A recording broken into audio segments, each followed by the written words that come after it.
All right, for my viewers, for our viewers, tell me a little bit about yourself. You know, world champion, but we don't know much about you. I know you're from Missouri. Look, that's all I know. Tell me about yourself. You know, I'm from St. Louis. You know, I'm sort of like a nomad, though. You know, I'm pretty much that. You know, I've lived in Phoenix, Arizona, and also Colorado Springs. And then I moved out to California. I've been there for about 7 years now.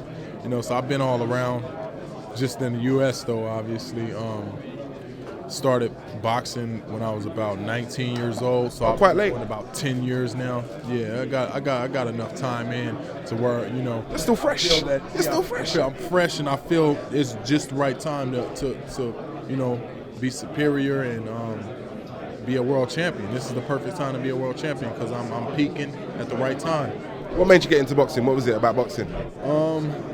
Kind of life brought me to boxing, man. You know, I felt that I had a new crack at life, man, when I was given the opportunity to go out to California and, you know, be in the All-American Heavyweight Boxing School. So I didn't let anything get in the way of me being successful in that, you know, and because they were cutthroat with it. They cut your nuts right from up under you, you know what I mean? If you wasn't fit for the job, they get rid of you. You know, so I made sure I was up running every day. I made sure I was eating properly. I made sure I was boxing, and I had the heart. And I bit down on my mouthpiece, and when them guys threw them punches, I'll bite down and I'll punch them right back. You know, and let them people see that, hey, this kid got something. You know, so I was, you know, I'd run around. I was the only one that showed up with boxing shoes. You know what I mean? Everybody, all the coaches and stuff like that was very, very impressed with that. They was like, he the only one that showed up out of all these 30 people and all the previous assessments. He was the only one that showed up with boxing shoes. I like that kid. You know, so it was on ever since, man. And shout out to my coaches, Jamal Abdullah, Henry Tillman. You know what I mean? They keep me in line. They keep me going hard for, you know, for stuff like this, man. World championships. You know, world titles and keeping them and unifying it. And we're going to unify this, man. We're going to do it real fast because I don't plan on lingering around forever, you know, like these heavyweights, you know, these fighters in general, you know, and they washed up or you know, they take too many shots and they still want to be around in it. I'm going to get out of this sport while I got my mind still, you know, and I could go spend my money and live my life with my kids, man, raise my kids. I'm going to be healthy, man. When you was fighting, when you was preparing for the fight against Glasgow, not too many people thought you would win that fight. What was your mindset, though? I mean, because you was on the brink of becoming a world champion, but what was your mindset going into that fight? Yeah, I already knew what I was going to do, man. I was going to knock him out. You know, he just found an easier way out, in my opinion, because, you know, what kind of injury was that in the first place in the sport of boxing? And second of all, the knockout was inevitable. You know what I mean? It was clear to see. You know, I started touching him, I started hitting him, you know, landing the shots, and everything I throw was with bad intentions. You know, and he was feeling it, man. He knew what was going to happen to him. So, you know, it just happened that he went out like that. It was unfortunate. You know, I was pretty, you know, mad about it.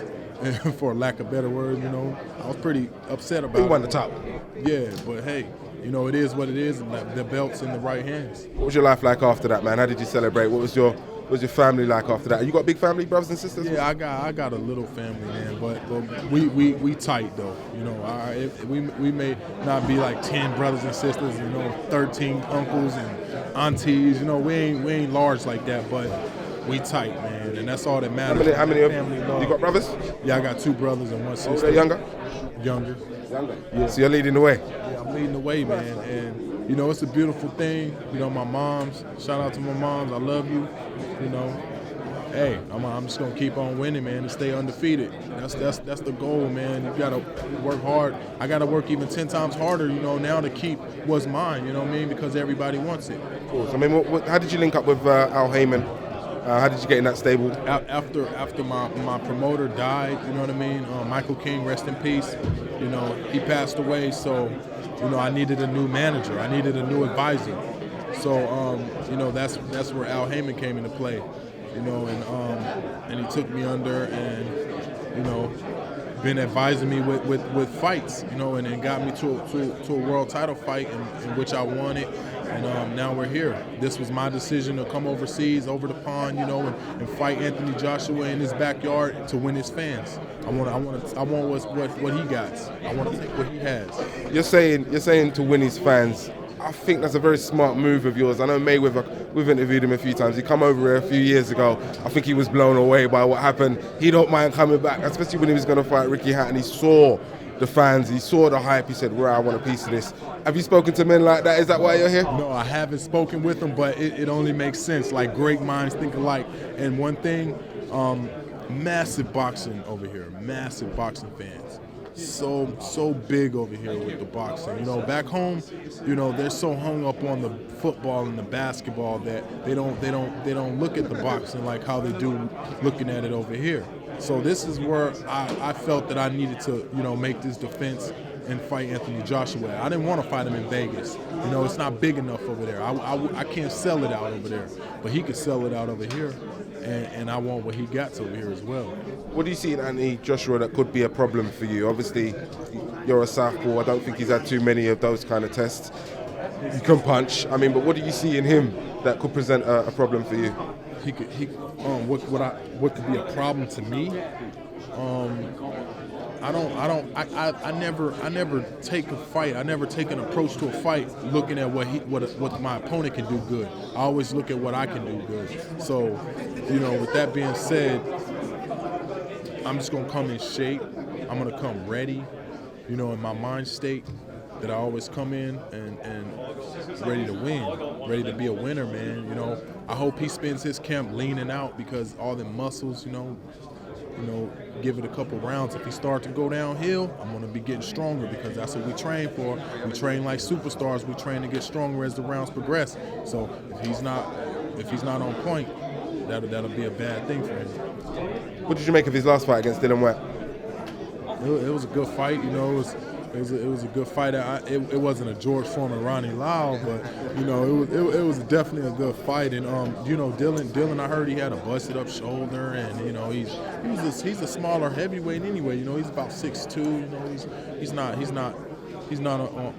in a caliber as myself. You know, so I'm looking at it like. I can't look at that fight and judge him, you know, because he's a new man, you know, because I know for sure I go into the gym to be better than I was yesterday. So I never look at an opponent and say that's how he's going to fight me, you know. So we're going to just be prepared, and I'm going to keep my eyes on him. I'm going to never take my eyes off of him, you know, in that ring until the job is done. Is it the era of the big heavyweight, the 6'5" heavyweight, the freak, as they say? You know what I mean? Deontay, you, Tyson. Yeah, the humongous guys. We huge, man. We way bigger than the guys were. You know, they coming more frequent now. You know, before it was, you know, George Foreman or Lennox Lewis. You know, but the rest of them were small. You know, they were the only ones. But now we're all big, man. All the cream of the crops, you know, it's big old 6'5", 6'6", 250-pound guys. You said you want to unify the title, the division. You got the beating of Deontay, Tyson. Do you think that you can defeat those guys, or you got a couple of fights to go before? Yes, I could do it. One fight at a time, though. I'm not looking, you know, at them right now. I'm only focused on Anthony Joshua at the task at hand. I'll never overlook an opponent. You know, I'm fully focused on the task at hand. Well, listen, good luck. Thanks for your time. And next time you come, we're going to show you London. Before you go, though, let me look at some of the bling. Oh, yeah. I see you like your Tom. We call it Tom over here. Yellow diamonds, some rose gold. I ain't even got it polished up yet, so this gonna be real shiny when I get it polished. We're gonna take you to Hatton Garden. You know about Hatton Garden over here? Huh? Do you know about Hatton Garden over here? No. You ain't seen? Yeah. That's the jewelry quarter. We're gonna take you over there. We're gonna do a video with you, a special when you come back. All right? Oh, man, appreciate it.